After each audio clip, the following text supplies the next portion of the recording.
To rise up voices from the front lines, your window into relationships, identity, safety, emotional awareness, regulation and intelligence, unleashed potential, passion and purpose.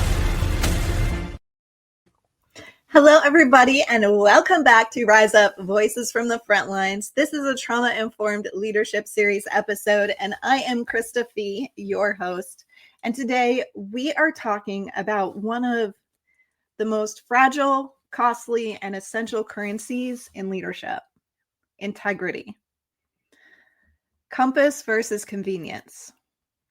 Integrity isn't decoration. It's navigation. It's the compass that tells us where true north is when convenience tries to pull us off course. We live in a time where talent is abundant, strategy is abundant, and charisma is everywhere. But integrity, well, it feels rare. And yet without it, every other leadership quality eventually collapses. Because here's a hard truth. People forgive mistakes. They even tolerate imperfection. But what they rarely forgive is hypocrisy.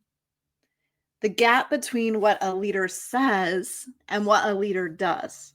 And when that gap widens, trust evaporates. And trust, not authority, not position, not charisma, is the real foundation for leadership. So let's explore this fragile currency of integrity. I'll give you an example. Richard Nixon wasn't undone by the burglary at Watergate. The actual break-in was pretty much trivial compared to what happened after. He was undone by the cover-up, the manipulation, the web of denial that eroded trust in every direction. The real cost was not the act. It was the fracture of integrity that followed. So let's fast forward to the corporate world. Enron and Theranos. They were brilliant leaders, cutting-edge innovation with dazzling charisma. But brilliance without integrity is just manipulation with better branding. Eventually, that compass spins out and the ship is going to run aground. Integrity is fragile. Once it breaks, it can take a lifetime to rebuild. So what integrity really is now? It's often described as doing the right thing when no one is watching. But that's woefully incomplete. Integrity isn't just private virtue. It's congruence. The alignment between your values, your words, and your actions, in public and in private, on stage and off stage. A leader with integrity doesn't have two selves, the one that inspires followers and the one that betrays them behind closed doors. The leader is whole, even when flawed. And because leadership amplifies, every inconsistency is magnified. A small dishonest act in private may corrode trust in hundreds when it eventually merges. But even a small act of alignment, admitting fault, keeping a promise, refusing shortcuts, it reverberates just as widely. So here are a few historical anchors of integrity. History gives us anchors for what integrity looks like in action. Like George Washington. At the end of the Revolutionary War, some of his men did want him to become king. Can you imagine that temptation? But he refused. He resigned his commission. And that restraint set the course for civilian-led government and prevented America from drifting into monarchy. Then consider Charlie Kirk. As a modern activist and movement leader, he built his platform around unapologetic conviction and alignment with the values he espoused. For many, he embodied consistency in standing firmly for his principles in an era when compromise would have been easier. For some, he was polarizing, criticized for the tone or delivery of his messaging. Yet even his haters can't deny his dedication to being true to himself, his beliefs, And in that, his integrity shone through. You don't have to be liked or agreed with to be in integrity. In fact, often those with the highest levels of integrity face the most criticism for not being influenceable under pressure of reward or threat. And his example reminds us that integrity is contested terrain. Leaders who speak with conviction will always be tested on whether their words and actions truly align. Agree or disagree, his story demonstrates that public leadership places integrity under constant scrutiny. And then there's Malala Yousafzai, shot in the head as a teenager for advocating girls' education. She refused to abandon the very values that put her at risk. Her integrity wasn't just survival, it was moral courage. And that congruence transformed her into a global movement. Integrity isn't about comfort, it's about compass. It's costly, often isolating, but it's also magnetic. People follow leaders who embody the values they preach. So let's explore the psychology of drift. How do leaders lose that integrity? Here's the thing. Leaders rarely lose integrity in one dramatic act. It's usually drift, a little compromise here, a rationalization there. This is just how the game is played. The ends justify the means. Over time, the gap between espoused values and lived reality widens into a canyon. Leon Festinger's theory of cognitive dissonance explains this. When our actions and values conflict, the mind reduces discomfort by altering beliefs instead of changing your behavior. The brain whispers, it's fine, it's necessary, it's no big deal. Add isolation and the drift accelerates. Without accountability, leaders surround themselves with people who affirm rather than confront. Groupthink takes over. Moral blind spots widen, and the compass grows distorted. That's why trauma-informed leadership emphasizes not just personal healing, but systemic accountability. Because no leader, no matter how gifted, is immune to drift. So now let's go deep and talk about trauma, integrity, and your nervous system. Because integrity isn't just moral, it's physiological. Under chronic stress, your nervous system defaults to survival, fight, flight, freeze, or fawn. And in those states, long-term values collapse under short-term safety.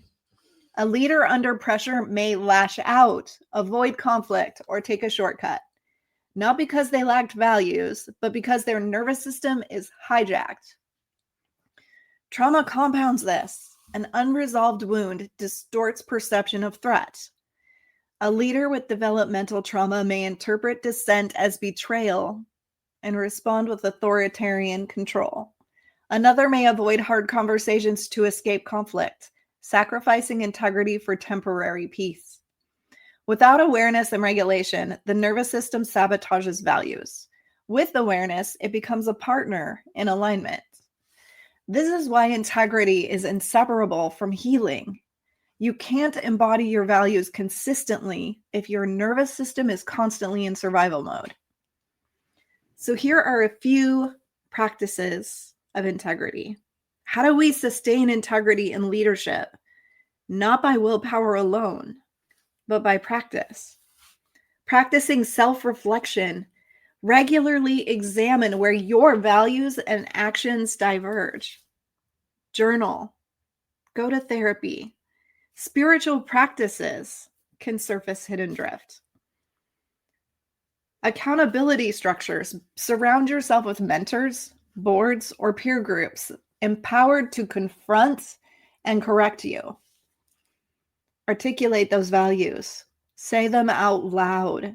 Leaders who declare them publicly are more likely to live aligned with them. And get comfortable with frequent repair practices. Integrity isn't perfection. When you fail, repair quickly. Acknowledge, apologize, and correct. Restoration of trust comes faster through humility than through denial. So let's talk about false North Stars, when alignment is dangerous. We need to go deeper here because alignment by itself is not enough. History shows us leaders like Hitler, Stalin, Pol Pot. Each embodied alignment. Each was disciplined, visionary, and charismatic. And each led millions into devastation. This point is sobering.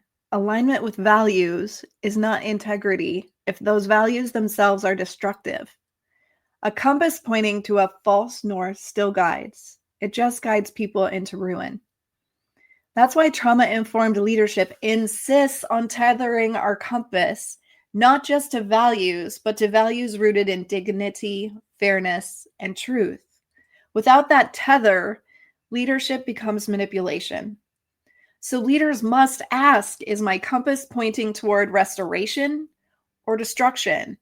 Does my alignment produce healing or harm? And the challenge of irreconcilable differences. Integrity is most tested when you face people whose values are diametrically opposed to yours. A devout Muslim and a devout Christian debating faith. A Democrat and a Republican locked in ideological battle. These divides are not just disagreements. They are sometimes irreconcilable. The trauma-informed leader doesn't pretend they can always be bridged. Instead, integrity shows up in how you engage. You separate the person from the position. Reject the ideology without rejecting the person's dignity. You anchor in process, not conversion. The goal is not to force agreement, but to cultivate fairness and dialogue. And you set boundaries. Sometimes coexistence isn't possible. Integrity draws lines without dehumanization. Integrity doesn't always resolve conflict, but it ensures that dignity is never abandoned. So here's a little of my personal reflection, my compass moments, because I've had moments where I was tempted to drift, times when convenience whispered louder than conviction, times when exhaustion made shortcuts seem appealing. And every time I've learned this: the compass only works if you keep looking at it. You can't assume that integrity will hold itself. You have to check your alignment daily, because integrity isn't just about the big decisions. It's about thousands of tiny invisible ones. So here's a practical anchor, how to stay true north. Here's a framework that I use with leaders. Pause and check. Before decisions, ask simple question: does this align with my values? Play it forward. Imagine the long-term impact. Will this strengthen or erode trust? Name it out loud. Integrity grows stronger when you articulate your reasoning. And always invite correction. Keep voices in your life who can call you back to your true north. And here's a few questions to ask yourself. Just a little self-reflection. Where in my leadership might I be drifting or justifying small compromises? Who have I invited into my circle to hold me accountable when my compass wavers? Is my North Star tethered to dignity, truth, and restoration, or to ego and convenience? So I leave you with this food for thought. The world doesn't need leaders who are always right. It needs leaders who are always oriented. Leaders willing to admit when they're wrong. Leaders willing to stand when it's costly. And leaders willing to choose alignment over applause. Integrity is not about perfection. It's about congruence. And it's the compass that keeps us from drifting into convenience, corruption, or collapse. When history looks back, may it find that we were the leaders who stood aligned with true north, not drifting with the tides, but anchored to dignity, justice, and truth. Thank you for joining me here on Rise Up Voices from the Frontlines, this trauma-informed leadership series episode. And if this episode challenged you, share it forward. Because the more leaders return to integrity, the more our communities can trust, heal, and rise up. And if you would like to join me in the Rise Up Trauma-Informed Leadership course and community, or bring one of our trainings to your organization, school, or conference, just click the free consultation button in the show description and let's find the most valuable solutions for your growth and leadership. Rise up out of the ashes of your experiences and live and lead your life on fire. Become a Rise Up Hero sponsor to provide mental wellness and crisis response resources for those who serve country and community. Join us in the Rise Up movement today.